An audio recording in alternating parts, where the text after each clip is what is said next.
सुल्तानपुर में आज जिले के विकास कार्य को लेकर जिला योजना की बैठक संपन्न हो गई।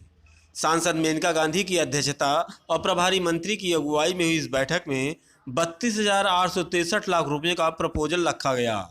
इन पैसों से जिले में सड़क, पुलिया, चिकित्सा, ग्रामीण स्वच्छता, ग्रामीण आवास, मनरेगा, समाज कल्याण से जारी होने वाली छात्रवृत्ति, पेंशन सहित तमाम मद में कार्य करवाया जाएगा।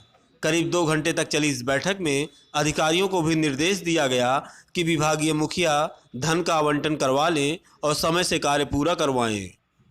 वहीं प्रभारी मंत्री जयप्रताप सिंह ने कहा कि कोरोना महामारी के चलते सत्र 2020-21 में कई प्रोजेक्ट बंद हो गए थे। उन सब प्रोजेक्ट को जोड़कर नए सिरे से दोबारा शुरू करने के लिए 32,863 लाख रुपयों का प्रपोजल रखकर जिले में विकास कार्य करवाया जाएगा। ये हर साल की तरह जिला योजना की जो बैठक होती है तो पूरे जिला का वित्तीय वर्ष का उसका एक अनुमानित परिव्यय उसको तय किया जाता है। इस साल आपका 32,863 लाख रुपया का एक बजट यहाँ पर प्रावधान किया गया है और इसमें जो पिछले साल भी इतना ही लिया गया था, 20-21 में भी हम लोग ने यहाँ पर 32,863 दिया था, जिसमें 11,561.21 अवमुक्त हुआ था। ये 20-21 की बात कर रहे हैं और उतना ही व्यय होकर खर्च हो गया था। तो इस पिछले साल उतना नहीं निकल पाया क्योंकि कोरोना काल की वजह से बहुत सारे बजट को रोक दिया गया था। कुछ हम लोग ने अभी पता लगाया कि कुछ बजट अभी मार्च में भी कुछ विभागों में आया है। तो खैर वो तो अब हो गया आपका। अब इधर 21-22 में भी 32,863 का ही परिव्यय रखा गया है और उसमें सब मिला के जो केंद्रीय पुनर्निर्धारित योजना वो 11,417.61 है और एसएसपी जो स्पेशल कंपोनेंट प्लांट हो रहा है उसका 5,189.07 लाख रुपया है। तो ऐसे कुल मिला के आपका 32,863 का ये परिव्यय रखा गया इस साल का। और हमने यही कहा है कि उम्मीद ये करेंगे कि अब की सब लोग मिल के सभी अपने विभाग के मुखिया अपने समय के अनुसार उस पैसा को आवंटन करवा दें और उसमें काम पूरा होना चाहिए। जनता को क्या महत्वपूर्ण चीज़ें मिलेंगी? अब इसमें देखिए मेन चीज़ तो वही है, इसमें जो हमेशा लिया जाता है उसमें सड़क और पुलिया का मेन जी। इसमें चिकित्सा में बहुत सारे अभी हमारे यहाँ बचे हुए हैं जिसका अभी कार्य पूरा हो रहा है। ग्रामीण स्वच्छता है, ग्रामीण आवास है, ये मुख्य चीज़ है जो जनता को वहाँ नीचे स्तर पर ग्रामीण में उसमें करना है। और उसके साथ में समाज कल्याण में जितने भी छात्रवृत्ति है, जितने भी पेंशन है, ये एक लगातार वो चलते रहता है। वो तो डायरेक्ट बेनिफिट ट्रांसफ़र के अंतर्गत आता है।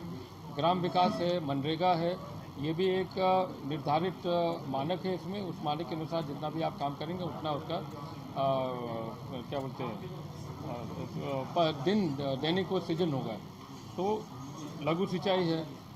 मुख्य रूप से इसमें सारे वही मद हैं जो हमेशा चले आते हैं और जो विकास से जुड़े हुए हैं, जिसमें ग्राम विकास हो गया, जिसमें मनरेगा हो गया, जिसमें छात्रवृत्ति हो गया, जिसमें स्वच्छता शौचालय हो गए, जिसमें आपके ट्यूबवेल हो गया और हैंडपम्प्स हो गए, सड़कें हो गए, सड़कें के साथ पुल हो गया और उससे सिंचाई विभाग से भी जुड़े बहुत सारे कार्यक्रम हैं। वन विभाग के आपके कम से कम आपकी ज़्यादा करके उसमें दिया जा रहा है।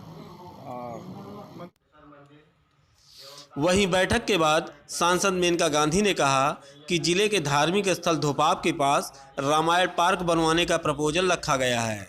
उन्होंने कहा कि इस पार्क में रामायण में हुई तरह तरह की घटनाओं का जिक्र होगा। यहाँ उसी तरह के स्तंभ और वृक्ष लगाए जाएं ताकि पर्यटक यहाँ आने में रुचि दिखाएं।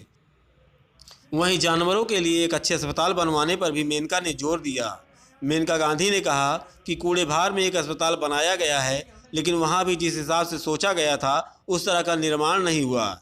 लिहाजा पशुओं के इलाज के लिए और उनकी देखरेख के लिए एक अच्छे अस्पताल बनवाने की मांग बैठक में रखी गई है। धोपाप में पर्यटन को लेकर के आपने चर्चा किया था, रामायण पार्क बनाने की बात हो रही थी, तो क्या है, क्या योजना है? देखिए, मेरे पास एक थीसिस किसी ने लिखा था बहुत साल पहले, जिसमें कौन से पेड़, कौन से फूल रामायण में का जिक्र किया गया।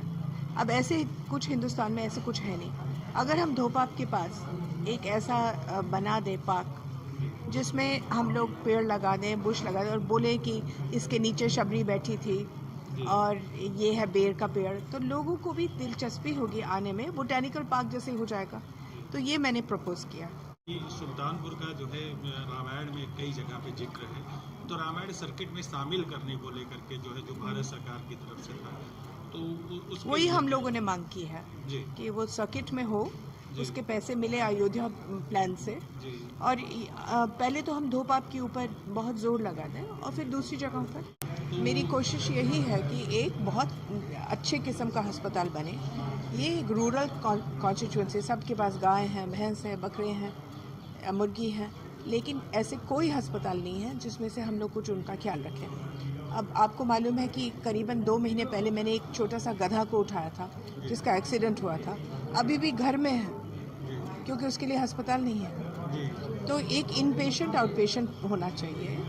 अब वो जो कूड़े बाहर में अस्पताल बनाए, इतनी घटिया तरीके से बनाए, इतनी बुरी तरीके से, और इतना पैसा ज़ाया हुआ है कि उसको ठीक करने की ज़रूरत है, इसलिए मैंने उस पर बहुत जोर लगाया।